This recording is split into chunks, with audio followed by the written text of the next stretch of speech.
là, c'est la première fois que... Je pense, hein, c'est la première fois que je cadre comme ça, genre dehors, debout, en train de parler. Donc, voilà. Du coup, aujourd'hui, pour cette vidéo, je vais vous parler de quelques métiers de la mode, en fait. L'idée, en fait, je l'ai depuis un bon moment. En fait, je pense depuis que j'ai commencé mes études, hein.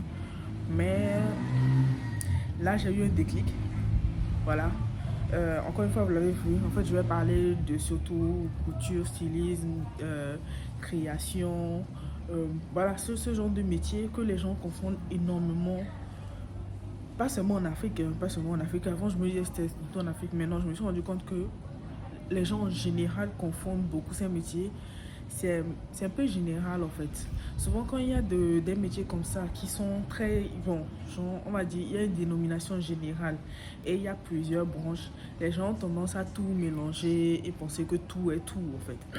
Et j'ai un ami qui a encore pour une énième fois fait la même erreur. Il m'a dit, genre c'était tout gentil, hein, il n'y avait rien de méchant, mais je me suis dit non, trop c'est trop. Et il a fait genre ma styliste préférée, un truc. Je me suis dit non, c'est pas possible. Il est temps que je fasse une vidéo et que je mette le point sur les i. Donc, le domaine de la mode est très vaste. Et comme dans n'importe quel domaine, il y a plusieurs secteurs qui sont, comment dire, bah, qu'on retrouve en fait tout simplement. Et déjà qu'on a vraiment dans tout ce qui est industrie et tout ça là, on a trois grands secteurs. On a déjà le secteur primaire où on a justement les matières premières, les extractions, tout ça là, la revente de trucs, de matières brutes. On a le secteur secondaire où on a le traitement justement de ces matières brutes là pour avoir des matières, on va dire, euh, intermédiaires. Moi je les appelle comme ça, des matières intermédiaires. Par exemple, moi dans mon cas pour le design, je parle plus en fait si je prends par exemple le cas des fibres naturelles. Si on prend par exemple le coton, ça c'est dans le secteur primaire. Donc tout ce qui est tout ce qui va toucher les agriculteurs, tout justement ceux qui produisent et travaillent sur la matière première, le coton brut en fait. Peut-être le traitement de ça là, mais en tout cas le coton brut. Maintenant, on va aller sur le secondaire. Je prends toujours le cas du coton. Ceux qui justement vont se charger de transformer ça en fibre et ensuite en tissu et tout ça là, voilà. Il y a aussi ce côté confection, on va dire, mais pas tellement, c'est pas vraiment poussé, c'est vraiment genre le tissu brut qu'on va utiliser justement pour avoir un tissu bah, qu'on va utiliser dans d'autres trucs. Et encore une fois, si on va dans le secteur primaire, en fait, tout ce qui est comme la soie, voilà, la soie par exemple, c'est naturel, c'est une fibre naturelle, ça vient justement de ces vers-là de soie. Et ensuite, on va dans le secteur comment dire, secondaire. On obtient justement le tissu qui est la soie qu'on connaît, qu'on va utiliser après.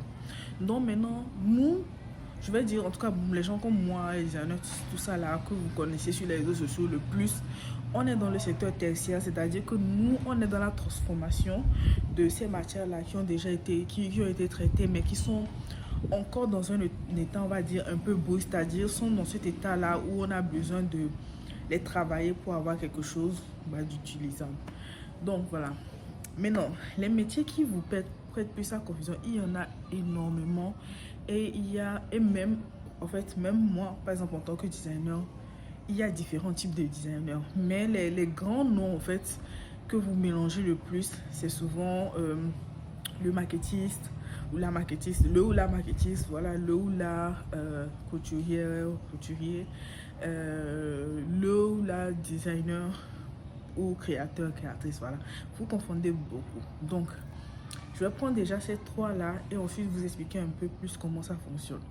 Déjà, si on prend déjà le designer, ce que moi je suis. Le designer, son rôle c'est quoi? Son travail c'est quoi?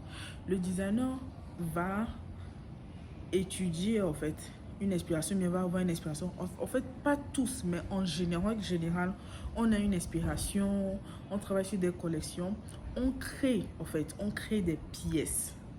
Le designer va avoir ce travail-là de créer de nouvelles pièces qui seront exposées ou qui seront bah, données à la vente ou pour un particulier. Mais vraiment, notre travail, c'est de créer des pièces. Voilà. Le styliste a pour travail d'habiller, en fait.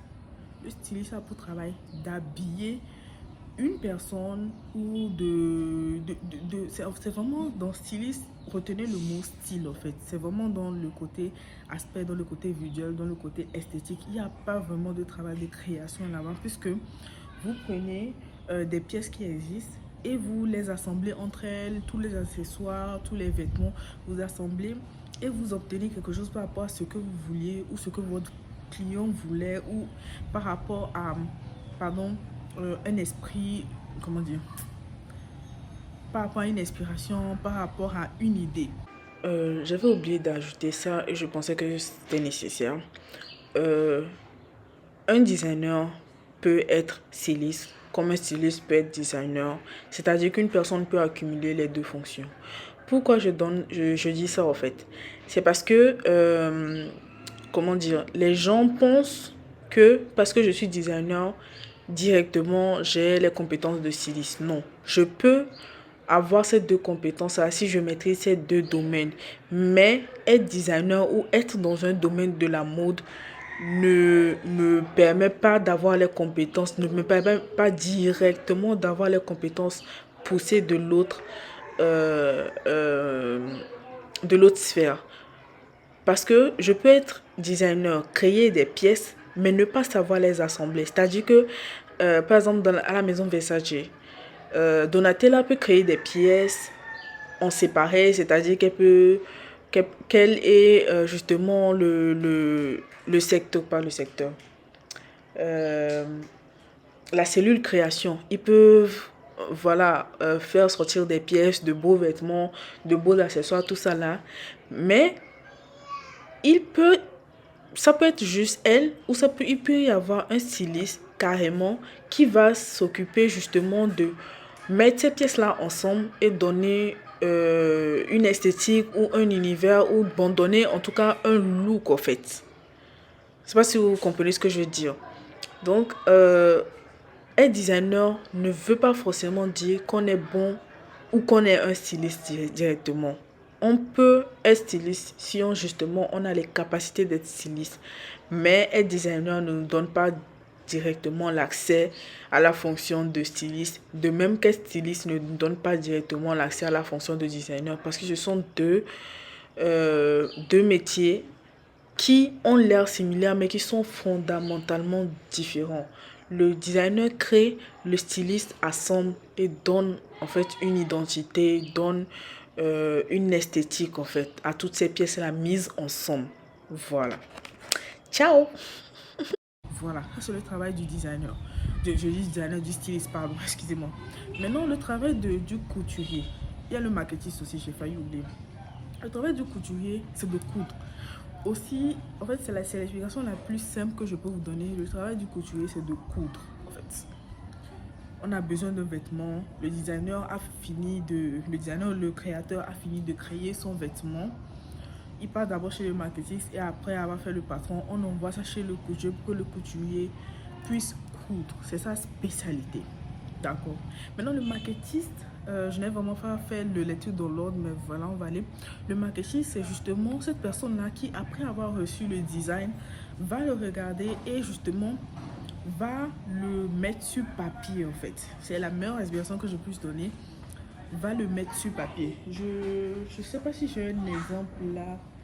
Je dois l'avoir, mais il va falloir que je couvre. Bon, je vais voir si je vous le trouve. Bon, là, je vous montre en fait en accéléré une vidéo en fait de moi en train de faire un patron, juste pour que vous ayez en visuel ce dont je parle. Ouais, les patrons, tout simplement les patrons sur le papier. C'est ça le travail du marketiste. Lorsqu'il prend ton design, il se dit, ok, de ce que je vois, voici comment il faut que je fasse la coupe. Il faut que je mette une pince ici pour avoir cet effet. Il faut que j'ajoute ça, il faut que j'ajoute ça. Ça, c'est le travail du marketiste. Si je dois comparer ça au bâtiment, par exemple. Ok, ici je vous fais la voix off parce que en fait l'explication que j'ai donnée elle va plus vous embrouiller qu'autre chose. Donc je refais l'explication et je vous explique. Ce que je faisais, c'est que j'avais fait la comparaison par rapport au bâtiment où je disais que vous pouvez prendre par exemple designer comme l'architecte, le maquettiste comme l'ingénieur et le couturier comme le maçon. Qu'est-ce que je veux dire par là? L'architecte, on sait, c'est celui qui va concevoir le plan du truc, mais grosso modo, en fait, pas avec tous les calculs, c'est juste le plan, on sait à quoi le bâtiment va ressembler à la fin. Voilà. C'est lui qui donne l'idée au client et le client dit, ah, je trouve ça joli, je veux bien. L'ingénieur, justement, c'est celui qui va faire les calculs et vous rendre ça réalisable en fait dans la réalité. Et maintenant le maçon c'est celui justement qui va qui va mettre les briques, tout ça là avec les directives de l'ingénieur et de l'architecte et vous donner le truc fini. Donc en vrai sans le maçon, les deux autres sont un peu inutiles en fait. Genre ils ont l'idée mais il faut le maçon. Donc c'est ça. Le designer va avoir l'idée, va créer comme l'architecte. Le maquettiste va faire les calculs et les plans comme le modéliste en mode. Et la couturière ou le couturier va justement se assembler les pièces pour avoir le vêtement comme le maçon, tout simplement. Voilà, cette explication est plus fluide et meilleure que ce que j'ai fait au début. Maintenant que je disais que même dans tout ça là, il y a différentes choses. C'est-à-dire que même en tant que designer, surtout pour le designer, on est très spécifique parce que je peux être designer dans la mode, mais je suis designer textile. Qu'est-ce que je veux dire par là? C'est-à-dire que moi, mon travail, c'est de créer des designs, mais pour les tissus en fait. Vous voyez déjà, je donne l'exemple Vlisco, Wooding, voilà ces grands noms-là. Bah, il y a des designers qui sont chargés de créer de nouveaux motifs pour justement faire des tissus. Donc je peux être designer et décider de n'être designer que pour le textile en fait. Comme je peux décider d'être designer accessoire. C'est-à-dire que moi, je me concentre sur tout ce qui est bijoux, accessoires, voilà, etc. etc., etc. Mon travail c'est ça, c'est-à-dire les sacs, les boucles d'oreilles, les trucs. Je pense que je l'avais dit dans une vidéo. On est en train de se tirailler sur le fait de savoir si les chaussures ce sont des accessoires ou ce sont des vêtements, parce que la diffusion d'un vêtement c'est censé être quelque chose dont tu ne peux pas te passer. Tant que tu sors, tu as besoin d'un vêtement pour te couvrir. Et on sait que justement c'est logique. Même si tu n'as pas de sac à main, tu ne vas pas sortir sans chaussures. Donc voilà, c'est pour ça que quand je parle d'accessoires, je ne mets pas les chaussures dans l'accessoire. Mais après, c'est pas à rapport à tout le monde. Mais voilà, je peux décider que moi, je me spécialise par exemple design, mes chaussures, design, accessoires, design, bijoux, genre bijoux, genre rien d'autre. Des trucs comme ça. Voilà. Ou soit je suis designer vêtements, ou je cumule plusieurs. Mais non, je ne suis pas en train de vous gronder parce que je comprends pourquoi ça prête à confusion. C'est parce que lorsqu'on regarde la formation dans les écoles de mode, on fait pratiquement tout. Mais c'est logique en fait. En fait, sachez que dans les écoles, on vous donne un bagage intellectuel et après, c'est à vous de vous... c'est vrai que vous pouvez prendre des branches, mais généralement, c'est à vous de décider quelle sera votre spécialité. Donc, c'est pas parce que vous nous voyez en fait cool qu'on est couturier. Et ce qui m'agace en fait dans cette histoire, c'est que parce que vous regardez de haut, je vais le dire sincèrement, parce que certaines personnes regardent de haut la couture. Lorsqu'on les corrige, on leur dit je ne suis pas couturier, surtout moi je parle personnellement. Lorsque je corrige quelqu'un, je dis je ne suis pas couturier, la personne a souvent cette réaction de elle se croit trop haute pour les couturiers ou quoi. Non, je n'ai jamais dit que la couture c'était un métier comme ça. Je n'ai jamais sorti de ma bouche. Et ça ne sortira jamais de ma bouche parce que j'ai énormément de respect pour les couturiers. Et je cours, je sais ce que c'est. J'ai énormément de respect pour ces gens-là. Et même quand je cours, vous voyez toutes les erreurs que je fais. C'est pas ma spécialité en fait. Donc, si vous vous retrouvez devant quelqu'un et que la personne vous corrige par rapport à son métier, comprenez jusque la personne veut que vous compreniez exactement. C'est parce qu'en fait, pourquoi je fais cette différence-là? Tout simplement parce que, pardon, je vais regarder. Tout simplement parce que chaque métier a son service en fait. Je vais pas vous n'allez pas me dire ah dis ça, j'ai appris que tu es mécanicien par exemple, et je te dis, bon, juste pour ne pas faire de problème, je te dis oui. Si tu m'emmènes une voiture ou une moto, je ne serai pas capable de la réparer. Tout simplement parce que c'est pas mon métier, c'est pas ma spécialisation. Ou peut-être c'est pas ce que je... Même si je sais le faire, je ne veux pas qu'on me connaisse en tant que ça. En fait, j'ai autre chose en fait. Donc si je vous dis que je ne suis pas couturière, c'est parce que je ne suis pas couturière. Je ne me suis pas spécialisée dans ça. C'est pas mon domaine de prédilection. C'est pas mon truc en fait. Et si vous m'emmenez des habits souvent, surtout en Afrique, bon, pas seulement en Afrique, quand tu vas chez un couturier, tu peux même aller avec un modèle déjà conçu par quelqu'un d'autre. Le problème, c'est que je suis designer. Si je m'amuse à reproduire des designs qui existent déjà de d'autres personnes, un, je perds en crédibilité, et deux, je risque de me faire poursuivre en justice parce que le design, je disais tout simplement que déjà je risque de perdre en crédibilité, me faire poursuivre en justice parce que le design n'est pas le mien. À partir du moment où mon métier c'est le design, il y a certaines règles de base. C'est comme si vous me disiez que vous êtes peintre, vous êtes artiste et que bah, vous passez votre temps à reproduire en fait des peintures d'autres personnes en fait, surtout si vous êtes peintre, vous passez votre temps à reproduire des peintures d'autres personnes, vous allez vous faire poursuivre en justice et c'est logique en fait parce que c'est vraiment le travail de quelqu'un, c'est l'idée de quelqu'un. Le couturier a pour but de produire un vêtement. Son but, son travail, ce n'est pas de créer. Il ne prendra jamais le mérite pour ça parce que ce n'est pas son boulot. Vous voyez, chaque secteur a justement ces trucs. Donc, lorsque vous venez à moi, je parle vraiment, là, je parle par rapport aux gens qui me connaissent. Et que tout le temps, ces gens-là me demandent de leur faire, me montre un modèle spécifique et que je dis non, que je veux au moins ne serait-ce que modifier à ma sauce avant de leur produire ça. Et que ces personnes-là sont là à tâtonner. Je préfère dire non, leur dire que je n'ai pas de temps. Tout simplement parce qu'au bout d'un moment, je suis fatiguée d'avoir à expliquer. Et certaines personnes sont très têtues. Certaines personnes refusent de comprendre en fait que chaque métier a ses règles. Et en tant que designer, voulant grandir justement dans cette sphère-là, je ne peux pas me permettre de faire ce genre de faux pas. Surtout si j'en ai conscience en fait. Donc s'il vous plaît, ne venez pas avec des modèles prédéfinis. En plus de ça, je veux vraiment travailler dans le design. Là, je fais mes vêtements tout simplement parce que je n'ai pas le budget pour aller chez un marketiste. Genre, après le design, aller voir un marketiste, ensuite aller voir un couturier ou une couturière. Je n'ai pas le budget pour ça. C'est pour ça que la plupart d'entre nous qui commençons, on coud en fait, nous-mêmes. On coud tout simplement parce que ça nous réduit les frais de production. Mais à partir du moment où on peut justement déléguer ce travail aux professionnels, on le fait. On le fait en fait. Donc, on le fait donc voilà. Je tenais à faire cette vidéo. Je pense que je vais faire une vidéo sur les différentes activités en fait qu'on peut faire avec un diplôme de designer ou en tout cas des talents de designer parce que souvent les métiers d'art en fait on n'a pas forcément, c'est bien d'avoir un diplôme mais on n'a pas forcément besoin d'avoir un diplôme, surtout le métier de designer.